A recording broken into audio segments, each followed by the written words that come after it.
Allah memberikan hidayah kepada siapapun yang dia inginkan, dan hidayah datang dalam bentuk sinyal, saudara-saudara sekalian. Makanya kita temukan rata-rata teman-teman kita mu'allaf yang baru masuk Islam, kalau memang dia tulus masuk Islam, anda akan temukan subhanallah, bagi kita yang lahir dalam keadaan Islam tidak masuk di akal dia bisa dapat hidayah. Allah subhanahu wa ta'ala mengatakan, wa hadza dzikrun mubarakun anzalnah afa antum lahu munkirun.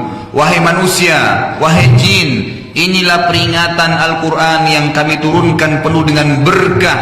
Sekali lagi, semua yang punya kuping, semua yang punya hati, insya Allah akan tersentuh kalau mentadabburi ayat ini. Wahai manusia dan jin, kami turunkan kitab itu, Al-Quran, sebagai peringatan. Apakah kalian memungkiri bahwa itu dari aku, kata Allah? Apakah kalian memungkiri tentang kebenarannya? Apakah kalian meragukan tentang hukum-hukumnya? Selanjutnya, dalil yang ke-10, surah Al-Hajj, urutan 22 ayat 16. A'udzu billahi minasyaitonir rajim. Wa kadzalika anzalnahu ayatin bayyinat wa anna Allaha yahdi may yurid. Begitulah, demikianlah kami benar-benar menurunkan Al-Quran yang penuh dengan ayat-ayat yang jelas, yang nyata. Dan Allah memberikan hidayah kepada siapapun yang dia inginkan. Hidayah ini Allah akan berikan kepada siapa yang diinginkan, dan hidayah datang dalam bentuk sinyal, saudara-saudara sekalian. Makanya kita temukan rata-rata teman-teman kita mu'allaf yang baru masuk Islam, kalau memang dia tulus masuk Islam, anda akan temukan subhanallah, bagi kita yang lahir dalam keadaan Islam tidak masuk di akal dia bisa dapat hidayah. Rata-rata yang masuk Islam di tangan saya itu mengucapkan, saya tanya kenapa anda masuk Islam? Oh, saya dengar azan kemudian saya merinding. Kalau kita ini orang muslim, lahir dalam muslim, tiap hari dengar azan merinding nggak? Biasa aja gitu kan. Ada orang terbolak-balik membaca qul huwallahu ahad saja masuk Islam gara-gara itu. Seorang dosen saya, guru saya yang saya sangat hormati di Mekah, Syekh Muhammad Jamil Zainu, semoga Allah sembuhkan beliau, sekarang stroke. Beliau punya karya ilmiah cukup banyak, sekitar 30 atau 40 karya ilmiah tulisan, dan saya banyak pakai buku beliau dalam referensi gitu. Satu waktu beliau saya pernah ketemu di Mekah gitu kan, dan saya sangat kagum dengan beliau ini karena luar biasa. Beliau satu-satunya guru saya, dan saya temukan penulis di muka bumi ini sebenarnya.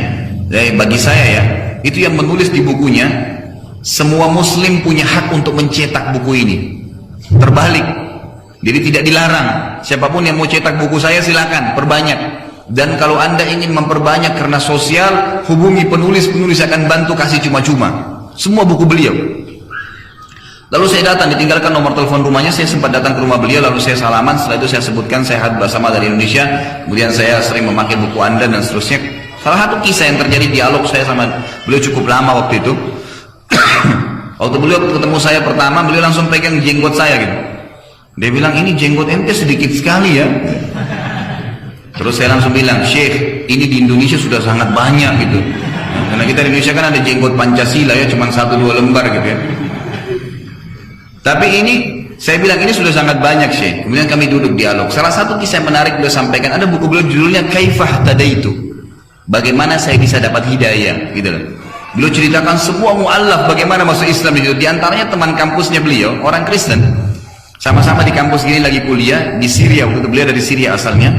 Beliau bilang, sebelum saya masuk kampus, saya iseng aja pegang pundaknya teman saya orang Nasrani. Lalu saya bilang, wahai saudaraku, bagaimana pendapatmu kalau saya mengatakan asyhadu an la ilaha illallah wa anna Isa Rasulullah wa anna Muhammad Rasulullah? Saya bersaksi tidak Tuhan yang berhak disembah kecuali Allah, Isa benar utusan Allah, Muhammad juga utusannya Allah. Yang temannya Nasrani bilang apa? Kalau begitu, saya juga bilang asyhadu an la ilaha illallah wa anna Isa Rasulullah wa anna Muhammad Rasulullah. Dia udah syahadat, udah masuk Islam. Udah masuk Islam. Ternyata banyak teman-teman kita Nasrani menganggap kita ini orang Islam membenci Nabi Isa. Karena sebenarnya tidak sama sekali. La nufarriqu baina ahadin min rusulin. Kita tidak boleh membeda-bedakan antara nabi-nabi. Kalau ada orang Islam mengatakan Muhammad Rasulullah tapi Isa bukan, kafir.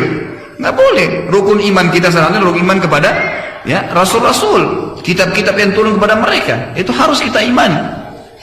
Dan ini juga sebuah pelajaran besar Ya, hidayah Allah kadang-kadang datang dan Allah memberikan hidayah kepada siapapun yang diinginkan. Saudara-saudara sekalian, teman-teman di kampus, kalau ada orang-orang non-muslim, teman anda yang mau masuk Islam, jangan lagi bilang sama dia, ini buku kau pelajari dulu.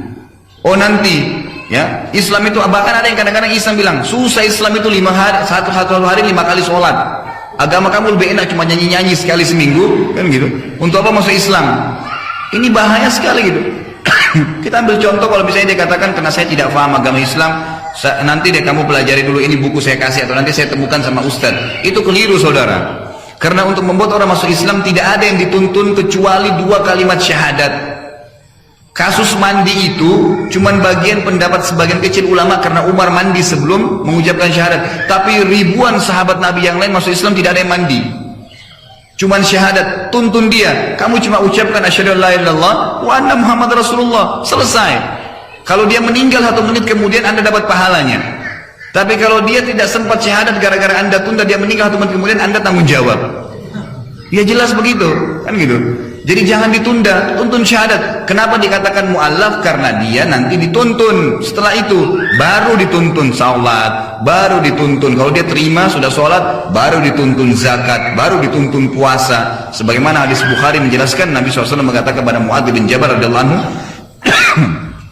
hai Mu'adz, kau akan datangi ahli kitab di Yaman, Yahudi dan Nasrani, maka yang pertama kau dakwakan adalah syahadat. Ajarkan dulu tidak ada Tuhan yang menciptakan langit, bumi, udara, air kecuali Allah, dan saya adalah utusan Allah. Kalau dia terima, baru kamu pindah ajarin 1 hari ada sholat 5 waktu. Nggak usah sholat tahajud dulu, nggak usah sholat duha dulu, 5 waktu sholat. Tata caranya dan bacaan yang ringan. Baru kalau dia mereka terima, baru ingatkan ada zakat diambil dari orang kaya mereka, dikasih kepada orang miskin mereka. Kalau mereka terima, sampaikan setahun sekali ada puasa Ramadan. Kalau mereka terima, ada haji diperintahkan. Jadi rentetannya seperti itu.